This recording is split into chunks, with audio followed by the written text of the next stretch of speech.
The council chamber floated in the darkness of space like a giant metal sphere. Inside, representatives from 47 different alien species waited in their designated zones. Some breathed oxygen like humans, others floated in tanks of green liquid. A few existed as pure energy, contained in special fields that glowed softly in the dim light. Captain Daejin Kim stood in the human zone, his dark uniform crisp and clean. He had been a soldier before becoming a diplomat, and it showed in the way he held himself.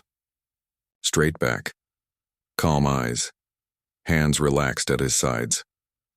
Next to him, Ambassador Haiwan Park adjusted her translation device. The small earpiece would convert the alien languages into Korean, then her words back into the Council's common tongue. Behind them, Commander Jisoo Lee watched everything with the eyes of a military officer. She noted the exits, the positions of other species, the weapons that some delegates carried openly. Humans had been part of this galactic coalition for only 15 years. They were the newest members, the youngest species. Everyone else had been traveling between stars for thousands or millions of years. The chamber's lights brightened. High Chancellor Vortimex entered through the main portal. He was Valdrani, a species that looked like tall crystals that somehow walked and talked. Light bent around his body in strange ways, making him hard to look at directly. The Valdrani had existed for over 3 million years. They were the oldest, the most powerful, the rulers of the council. Vortimex moved to the center platform.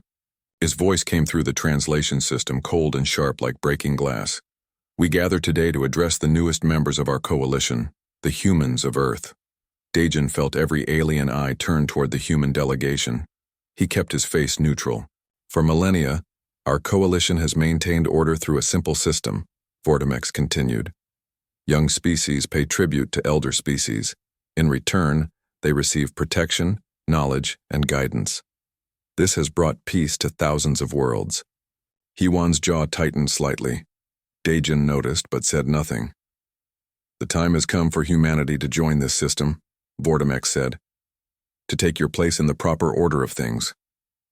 A holographic display appeared in the center of the chamber. Numbers and charts filled the air, all written in the Council's common language.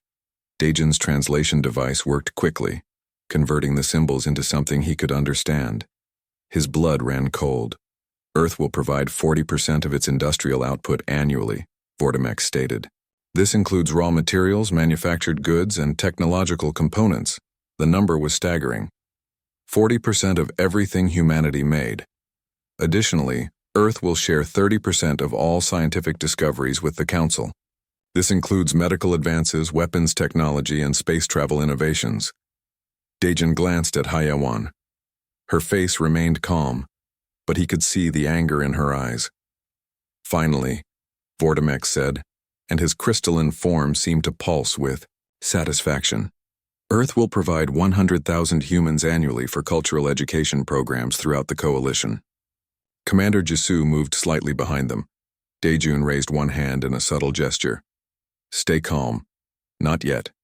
Cultural education. The words were carefully chosen, but everyone in the chamber knew what they really meant. Servants, workers, slaves, in all but name, sent to alien worlds to serve the elder species. These terms are standard, Vortimex added. Every species in this chamber has accepted similar arrangements. Some paid more, some paid less, depending on their resources. For humanity, we have been generous. We calculated these numbers based on your current capabilities. Generous! Daejin almost laughed, but he controlled himself. Your compliance is expected within 48 standard hours, Vortimex said.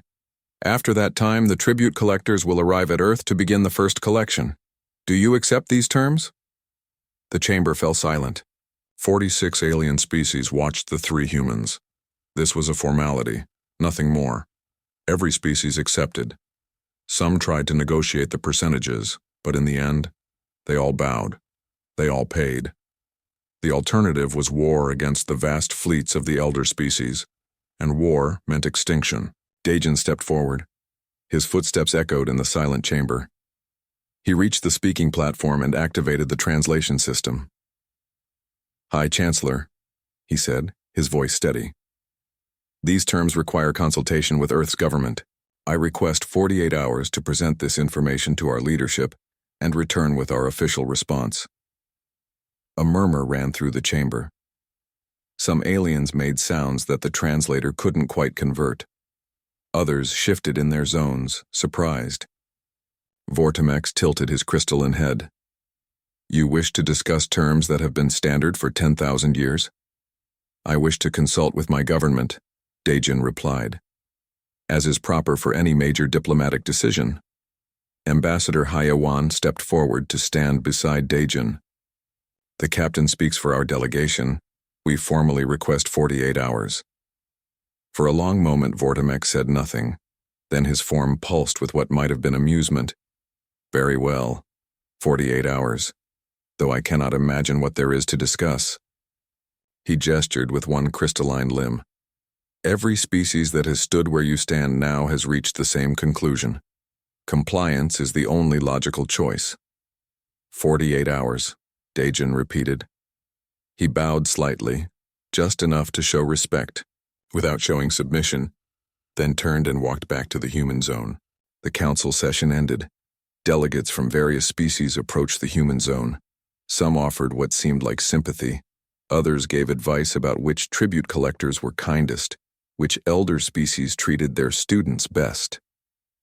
One, alien, a floating creature that looked like a jellyfish made of silver, whispered a warning. Don't fight, it said through the translator. The Valdrani have crushed 40 species that refused. Their fleets are endless. Just accept it. Life goes on. Commander Jisu looked at the creature. Thank you for the advice. The three humans left the council chamber and returned to their ship. It was small compared to the massive vessels of the elder species, but it was fast and it was home. As soon as they entered the secure communication room, Jisu sealed the door. 40% of our industry, she said, her voice tight with anger. They want to strip Earth bare. And 100,000 people every year, Hwan added. She sat down heavily in a chair. Generation after generation, sent away to serve alien masters. Dejin activated the quantum communication link. It would take a few minutes to establish a connection with Earth, but it was instant once connected. No light speed delay. One of humanity's few technological advantages. We need to present this to the assembly, he said. Let them decide. Decide what? Jisu asked. Whether to become slaves or fight a war we can't win?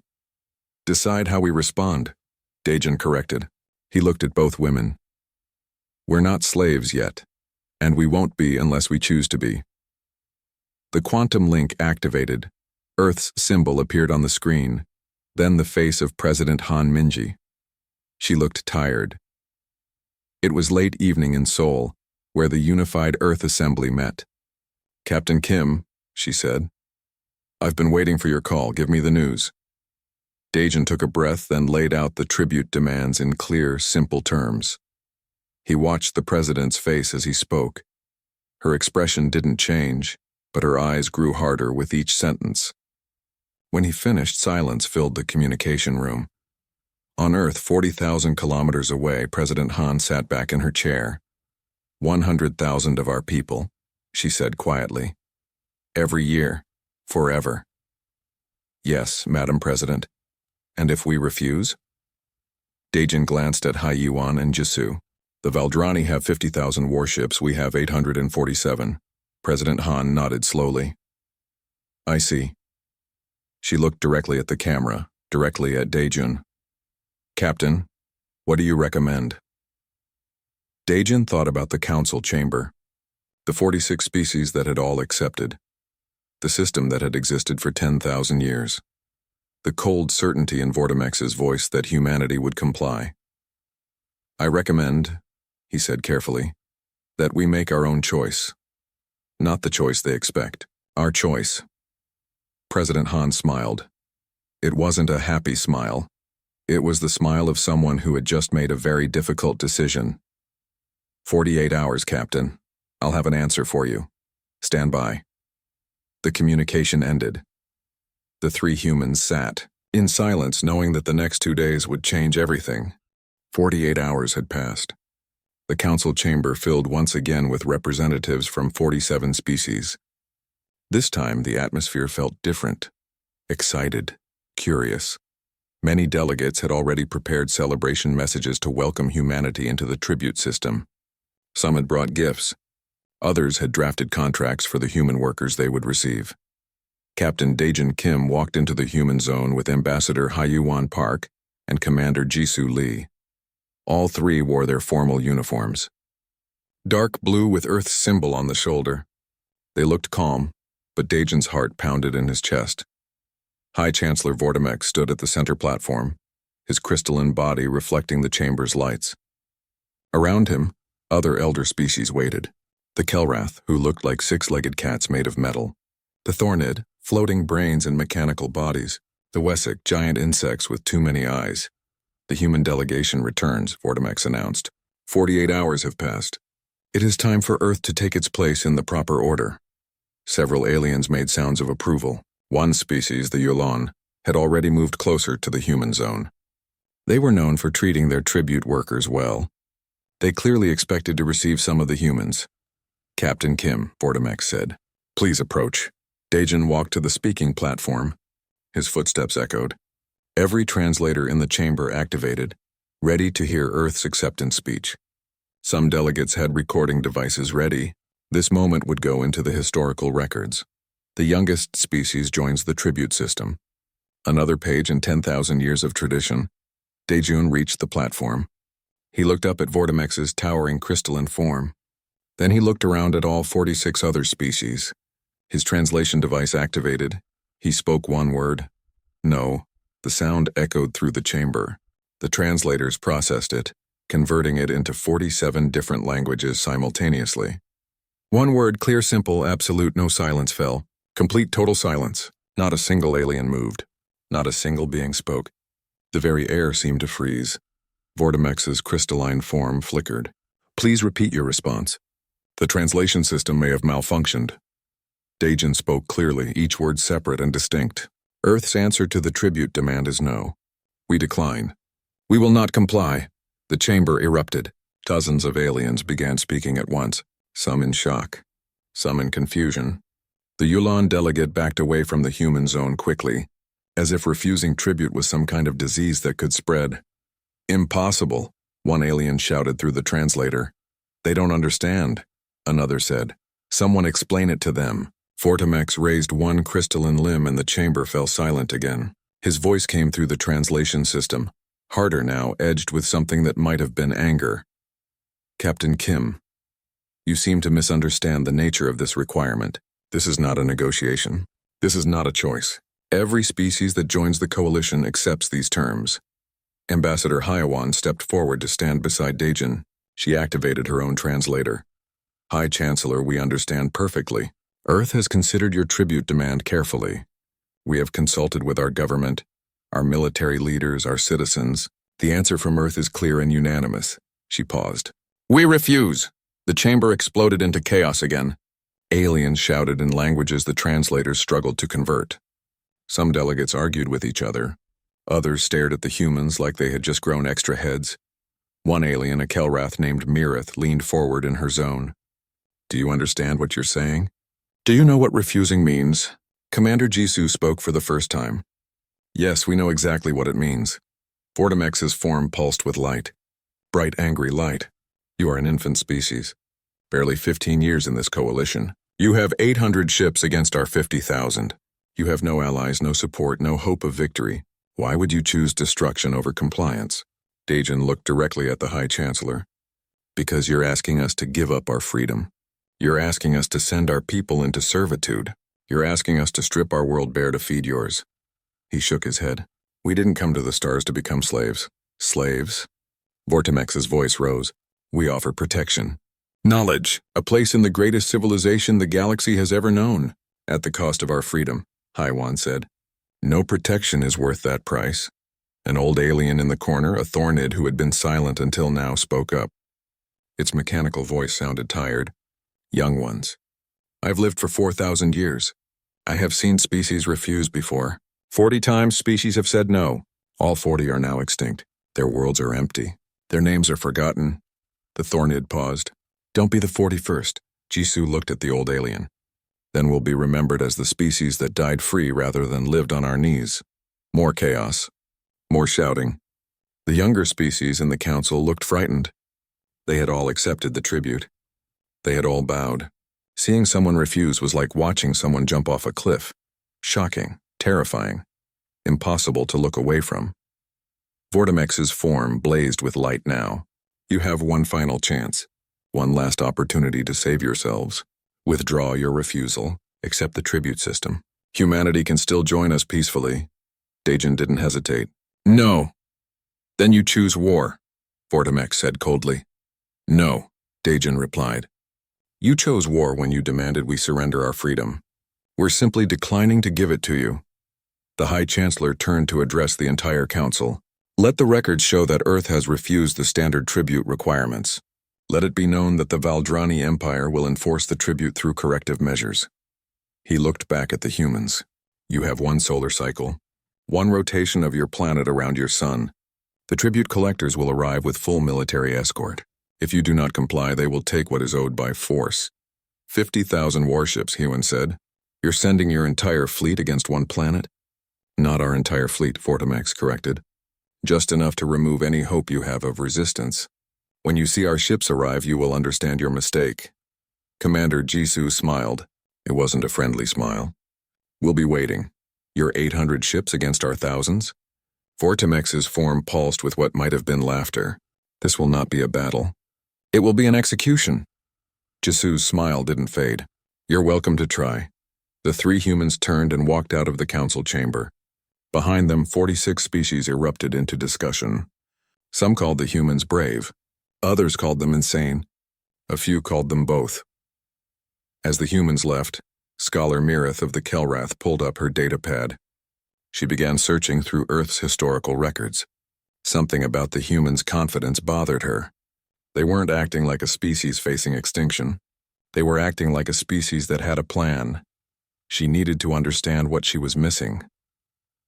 On the human ship safely away from the council chamber, the three representatives sat in the communication room. Daejin activated the quantum link to Earth. President Han's face appeared on the screen. Captain, I saw the broadcast. The whole world saw it. Yes, Madam President. We delivered Earth's answer. And now they're coming, Han said. 50,000 warships. Yes, ma'am. The President nodded slowly. Then we'd better be ready. Admiral Chen is already mobilizing the defense fleet. Every ship we have will be in position within the week. Commander Jisoo leaned forward. Madam President, 800 ships won't be enough. We all know that. I know, Commander. President Han smiled slightly. But our ships aren't our only defense, are they? Jisoo smiled back. No, ma'am. They're not. Daejin looked at both of them. When the Valdrani arrive, they're going to expect us to surrender. They think they've already won. Let them think that, Han said. They've never fought humans before. They've never fought a species with nothing left to lose. She looked directly at the camera. Captain Kim, Ambassador Park, Commander Lee, you three started this. You said no when everyone expected us to bow. You spoke for all of Earth. We spoke for humanity, Hewen said quietly. Yes, and now humanity will back up those words. The President's face hardened. When the Valdrani fleet arrives at Earth, they're going to learn something that every conqueror in human history eventually learned. What's that, Madam President? Daejin asked. That humans don't fight fair. We fight to win. And if we can't win, we make sure the other side pays a price they'll never forget. The communication ended. The three humans sat in silence for a moment. Finally, Jisoo spoke. They're going to be here in less than a year. Then we have less than a year to prepare, Daejin said. For what? Hewen asked. A battle we can't win? Daejin stood up. No, for a battle they'll wish they never started. Outside the ship, the stars shone coldly in the darkness. Somewhere out there, 50,000 Valdrani warships were beginning their journey toward Earth. They traveled confidently, certain of their victory. They didn't know that humanity had been preparing for this moment since the first tribute demand was mentioned. They didn't know about the defense platforms hidden in the asteroid belt. They didn't know about the weapons humans had developed in secret. Most importantly, they didn't know that humans had studied their history carefully. They had learned about the 40 species that refused. They had learned what mistakes those species made, and they had learned how to survive. Scholar Mireth sat in her private research station, surrounded by floating data screens. She was Kelrath, a species that looked like a six-legged metal cat with three eyes. Her people valued knowledge above all else. They served as the Council's historians and researchers. For 3 days, she had been studying Earth's files. She needed to understand why the humans had refused. Every species had a reason for their decisions. Usually those reasons were based on emotion, pride, or simple stupidity. But something about the humans felt different. She pulled up Earth's basic information first. The planet circled a yellow star in a quiet part of the galaxy. Water covered most of its surface. One large moon orbited it. Nothing special. Nothing that would suggest the species there could challenge the Valdrani Empire. Then she looked at the humans themselves. They were small, soft skin. No natural weapons. No claws, no armor, no venom. They could only survive in a narrow range of temperatures. Too hot and they died. Too cold and they died. They needed to eat constantly. They needed sleep every single day. Weak, Mireth muttered to herself. So weak, but weak species didn't refuse the tribute. Weak species bowed immediately. She dug deeper into the files. Earth's history appeared on her screens. She started reading and couldn't stop. Humans had only been in space for 200 years. That was nothing, a blink. Most species took thousands of years to develop space travel, but humans had gone from flying their first airplane to landing on their moon in just 66 years. Impossible, Mireth whispered. That's impossibly fast, she kept reading. Human civilization was only 12,000 years old. Again, incredibly young. Most species needed millions of years to develop civilization. But here were humans, building cities and empires in the time it took other species to learn fire. Then she found the war records. Her 3 eyes widened as she read. Humans had fought over 15,000 wars. Against each other. On their own planet. Before they even reached space, they had nearly destroyed themselves dozens of times. She pulled up specific conflicts. World War I, 20 million dead. World War II, 85 million dead. The nuclear exchange of 2047. 3 billion dead in a single day, 3 billion in one day. From weapons they turned on themselves. What kind of species does this? Mireth asked the empty room. She found records of smaller wars. Wars over religion, wars over resources, wars over ideas, wars over land. Humans fought over everything. They couldn't seem to exist without conflict, but that wasn't what disturbed her most. What disturbed her was that they kept surviving. She found a report about Earth's history. 5 major extinction events, asteroids, volcanoes, ice ages. Events that should have wiped out life completely. But humans survived. Their ancestors survived. She pulled up more data. Humans lived in every environment on their planet. Frozen wastelands, burning deserts, dense jungles, high mountains, deep valleys. They adapted. They endured. They refused to die. Mireth leaned back from her screens. She was beginning to understand something the Council had missed.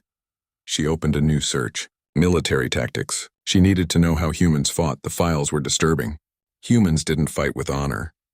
They didn't fight with rules. They fought to win by any means necessary. She found records of ancient battles. Humans using fire as a weapon, flooding their own cities to stop invaders, poisoning wells, burning crops, destroying everything rather than let the enemy have it. She found records of more recent conflicts. Nuclear weapons, biological weapons, chemical weapons. Weapons designed to kill millions. Weapons so terrible that humans made treaties banning them, then broke those treaties when desperate enough. One phrase kept appearing in the military files. Total war. The complete destruction of the enemy's ability to fight. Not just defeating armies, but destroying cities, industries, populations. Fighting until nothing remained. Mireth's fur stood on end. This wasn't normal. Most species fought to conquer, to control, to dominate. Humans fought to erase. She pulled up their nuclear doctrine. The policy they followed during their Cold War period.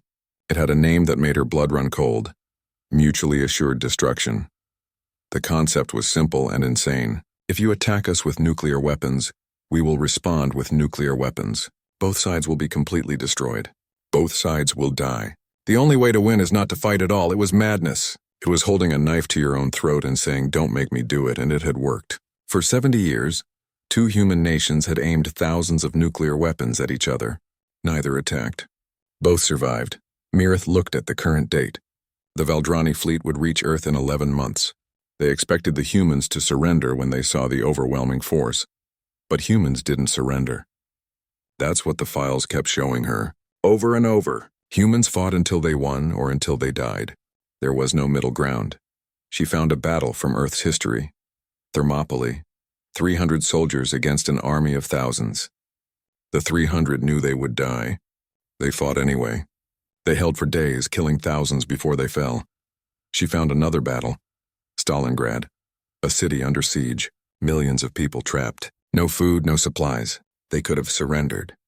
They fought for months instead. Building to building. Room to room. They won. She found a more recent record. The Mars colony incident. A mining station under attack by pirates. 23 humans against 200 attackers. The humans rigged the entire station to explode. They broadcast a simple message. Leave or we all die together. The pirates left. Mirith realized something that made her hands shake. The council thought they were threatening humanity with destruction. But humanity had been threatening itself with destruction for thousands of years. It was normal for them. She composed a report. Her claws tapped at the holographic keyboard rapidly. To the Galactic Council. Subject: human species analysis. Priority: urgent. After 3 days of research, I have reached a concerning conclusion about humanity. The Council has made a critical error in judgment. We believe we are dealing with a weak species that will surrender when faced with superior force. This is incorrect. We are dealing with a species that has survived multiple extinction events through sheer persistence. We believe 800 human ships pose no threat to 50,000 Valdrani warships. This is dangerously naive. Humans do not fight to win battles. They fight to make victory too expensive for the enemy. Historical analysis shows that humans have a pattern. When faced with superior force, they do not surrender. They employ what they call asymmetric warfare. They sabotage. They ambush. They target supply lines and command structures. They make every meter of ground cost blood. Most critically, humans have a documented willingness to accept mutual destruction if they cannot achieve victory. Their military history shows repeated instances of choosing death over submission. I have translated the human word no in its full context. In most galactic languages, refusal includes justification, apology, or room for negotiation. The human no is absolute. It means we refuse and we will fight you regardless of cost. My recommendation is immediate withdrawal of the tribute demand. The humans will not surrender. The coming conflict will cost more Valdrani lives than any war in our recorded history. Please reconsider this course of action. Respectfully, Scholar Mireth, Kelrath Historical Division. She sent the report directly to High Chancellor Vortimex. Then she sat back and waited. 3 hours later, she received a response. Scholar Mireth, your concerns are noted but dismissed. The Valdrani Empire has crushed 40 species that refuse tribute. All 40 are now extinct. Humanity will be the 41st. Your analysis of human history is accurate but irrelevant. They fought wars against other humans. Small conflicts on a single planet. They have never faced a fleet the size of ours. They have never fought an enemy with 3 million years of military experience.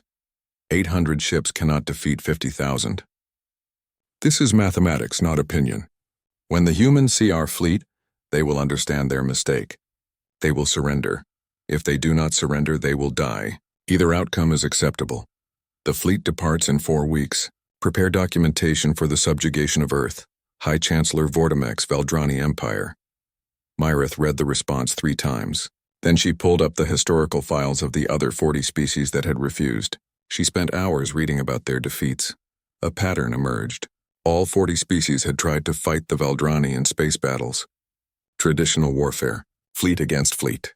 And all 40 had lost because the Valdrani had more ships, better weapons, and millions of years of experience. But none of those 40 species had been human. None of them had 15,000 wars of experience. None of them had weapons they considered too terrible to use. None of them had a philosophy of mutual destruction.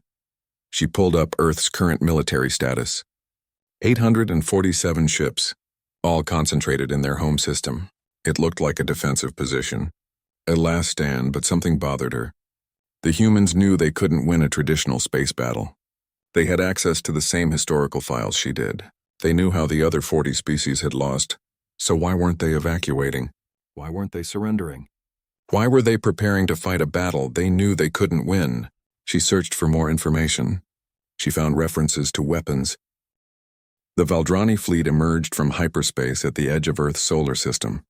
50,000 warships, each one a kilometer long. Each one carrying enough firepower to destroy a city in seconds. They arranged themselves in perfect formation, a wall of crystal and metal that stretched across the darkness. On the command carrier at the center of the fleet, High Chancellor Vortimex studied the displays. Earth hung in the distance, a small blue dot. 8 months of travel had brought them here. 8 months for the humans to reconsider. 8 months to surrender. Scan for human ships, he ordered. The sensors swept the system. Results appeared on the displays. 847 vessels detected, the sensor officer reported, all gathered near the planet. They're in defensive formation. Vortimex's crystalline form pulsed with satisfaction. The humans had stayed. They were going to fight. Foolish, but it would make a good example for other species that might think about refusing tribute. Open a communication channel, he said. The channel opened. Vortimex's voice broadcast across all frequencies. Humans of Earth, this is High Chancellor Vortimex of the Valdrani Empire. You see our fleet. 50,000 warships. You have 800. The mathematics are simple. Surrender now and accept the tribute terms. This is your final chance. Silence. For 30 seconds, nothing but static. Then a voice came through. Commander Jisoo Lee speaking from the human flagship UES Indomitable. High Chancellor, this is Commander Lee of the Earth Defense Force. I have a counter-proposal.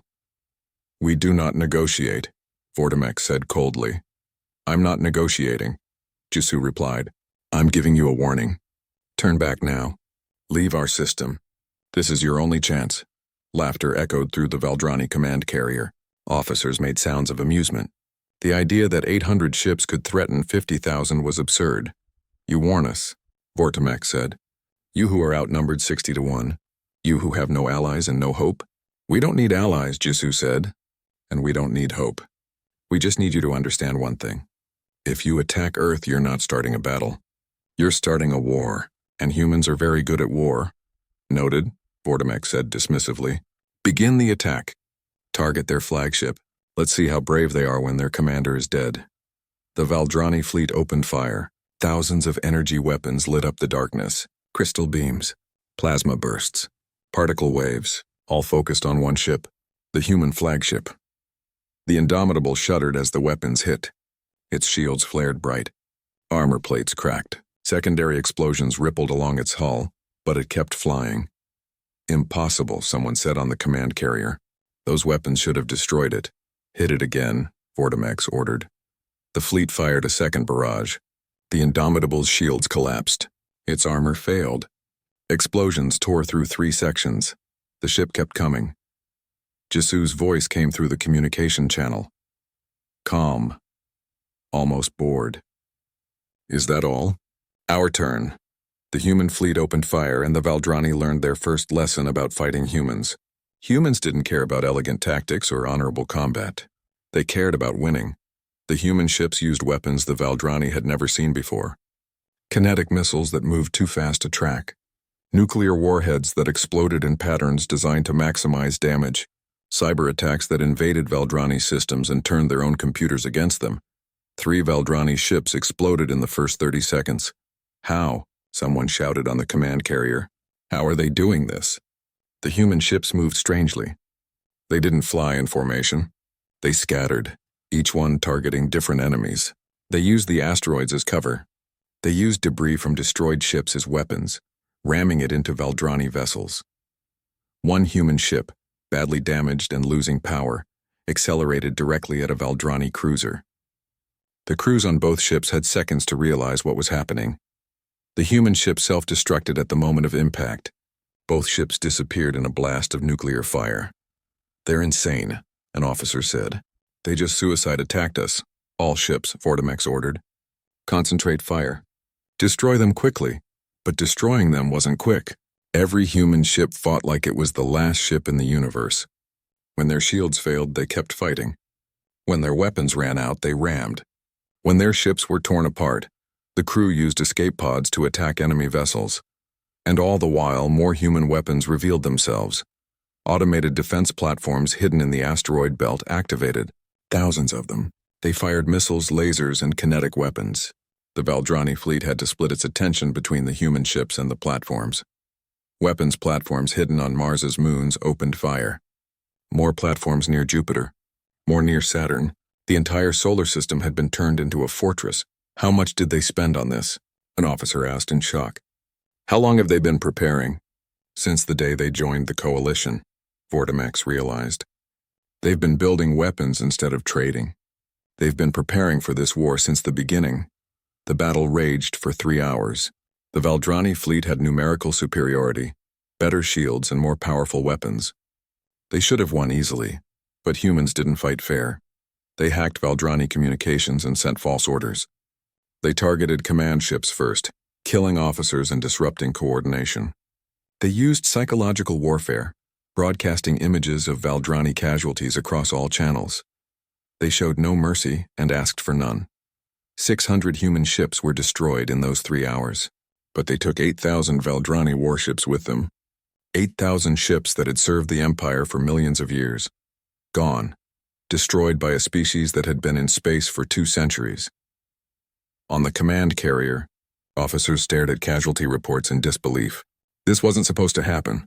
The mathematics said they should win, but mathematics didn't account for humans. All ships, full assault, Vortimex ordered. End this now. Destroy every human vessel. The Valdrani fleet surged forward. 42,000 ships all attacking at once. The human fleet fell back toward Earth, still fighting, still making the Valdrani pay for every meter of space. Then Commander Jisoo activated humanity's final surprise. All ships, fall back to safe distance. Activate the grid. The remaining human ships retreated rapidly. The Valdrani fleet pursued, thinking they had broken the human defense. Energy signatures appeared all around them. Thousands of them, scattered throughout the battlefield. Every destroyed ship, every wrecked defense platform, every piece of debris, they were all bombs. The detonations happened simultaneously. Thousands of nuclear explosions. The blast wave caught the Valdrani fleet in its center. Ships tumbled. Shields collapsed. Entire formations were torn apart. They mined the battlefield, someone whispered on the command carrier. They turned their own destroyed ships into weapons. 5,000 more Valdrani ships went dark. Casualties? Vortimex demanded. 13,000 ships destroyed or disabled, the officer reported. Another 8,000 damaged, 13,000. More than the Empire had lost in the last million years. All gone in one battle against a species they had expected to crush easily.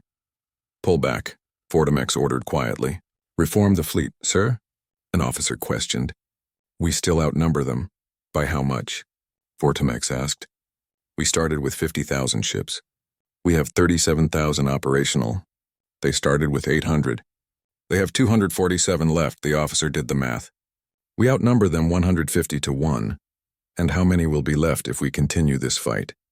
Vortimex asked. 20,000? 10,000? Is Earth worth losing half our fleet? Silence filled the command carrier. Sir, if we retreat, the entire coalition will know, someone said. Every species will know that the Valdrani can be defeated. They already know, Vortimex said, looking at the casualty reports. They watched us lose 13,000 ships to a species we claimed would fall in days. He turned to his officers. But if we continue and lose more, they'll know we can be destroyed. Better to retreat and regroup than to risk everything on pride. He opened a channel to the human fleet. Commander Lee, you have proven your point. The Valdrani acknowledge that Earth cannot be easily conquered. We will withdraw. Jisoo's response was immediate. Not good enough. You came here to take tribute. You attacked our home. Now you want to leave with only an acknowledgement? What do you want? Vortimex asked. I want you to remember this, Jisoo said. I want every ship in your fleet to remember how many of you died here today. I want you to take that memory back to your empire and share it. The next time someone tells you that humans will surrender, remember what it cost to make us fight. Vortimex looked at the casualty report again.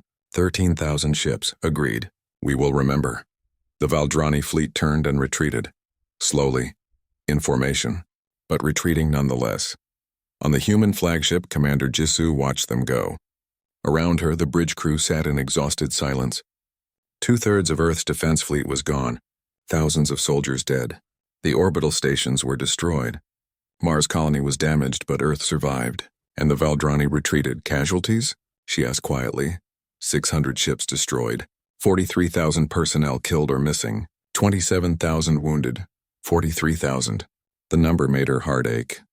But the alternative would have been 8 billion. Send a message to Earth, she said. Tell them we won. 3 weeks after the Battle of Sol, the Galactic Council chamber filled once again. This time, every representative was present. Every species. Every delegate. They all came to see what would happen next. The humans had done the impossible. They had faced the Valdrani Empire and survived. More than survived. They had made the Valdrani retreat. The footage of the battle played on every planet in the coalition. 13,000 Valdrani warships destroyed. The Empire's pride shattered. Ambassador Hyuan Park walked into the human zone with Captain Daejin Kim and Commander Jisoo Lee. All three wore black armbands, mourning bands for the 43,000 humans who died in the battle. The rest of the uniform was clean and pressed, professional, ready for what came next. High Chancellor Vortimex appeared in the council chamber via hologram. He didn't come in person. For the first time in 10,000 years of council history, the Valdrani leader wasn't physically present. Some said he was afraid, others said he was ashamed. Most thought it was both. The chamber buzzed with conversation. 46 species all talking at once. Some demanded humanity be expelled from the coalition. Others wanted to trade with Earth immediately. A few warrior species looked at Commander Jisoo with something like respect. Order, Vortimex's hologram said. His voice didn't sound as strong as it had 3 weeks ago. This emergency session will come to order. The chamber fell silent. We gathered to address the recent conflict between the Valdrani Empire and Earth, Vortimex continued. The humans refused tribute. They chose battle. The result was significant casualties on both sides. 13,000 Valdrani ships destroyed, someone said from the back. Against 600 human ships. That's not significant casualties. That's a disaster. Murmurs of agreement rippled through the chamber. The question before us now, Vortimex said, ignoring the comment, is what to do with Earth. They have violated the fundamental structure of our coalition. They have rejected the tribute system. They have attacked council forces. We didn't attack anyone, Hyuan said clearly. You came to our system. You demanded we surrender. We refused. You fired first. Details, a Wessex delegate said. The giant insect clicked its mandibles. The fact remains that the tribute system has existed for 10,000 years. It maintains order. It prevents chaos. It maintains slavery, Jisoo said. Call it what it is. Shocked gasps echoed through the chamber. No one had said that word before. Tribute, cultural education, service, any word but slavery. We don't enslave anyone, a Thornid representative protested. We provide opportunity for younger species to learn from elder races. By taking 100,000 of our people every year against their will? Daejin asked. What do you call that? More silence. Uncomfortable silence. Scholar Mirith of the Kelrath spoke up. I warned the council this would happen. I studied Earth's history. Humans have fought wars to end slavery on their own planet. They weren't going to accept it from us. So what now? Another delegate asked. Do we expel them? Attack them again? Make peace? Ambassador Hyuan stepped forward to the speaking platform. The council has 3 choices. First, you can try to force tribute from us again. Send more fleets, more weapons. Maybe you'll win. Maybe we'll destroy each other. Either way, thousands more will die. No one spoke. Everyone remembered the casualty reports. Second, Hyuan continued, you can expel us from the coalition. Send us away. We'll return to our own space and you can continue your tribute system without us. But every species here will know that someone said no. Someone fought and survived. That knowledge won't disappear. Several younger species shifted uncomfortably in their zones. They were already thinking about it. If humans could refuse, maybe they could too. Or third, Hyuan said, you can change. You can recognize that the tribute system is wrong. You can build something better. Better? Vortimex's hologram laughed. It was a bitter sound. The tribute system has maintained peace for 10,000 years. What could be better than that?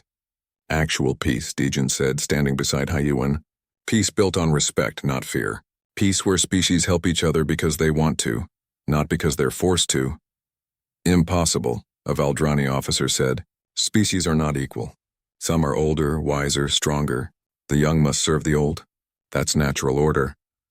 Nothing about your system is natural, Jisoo said. You built it. You enforced it. You grew rich and powerful from it. But you can't maintain it anymore.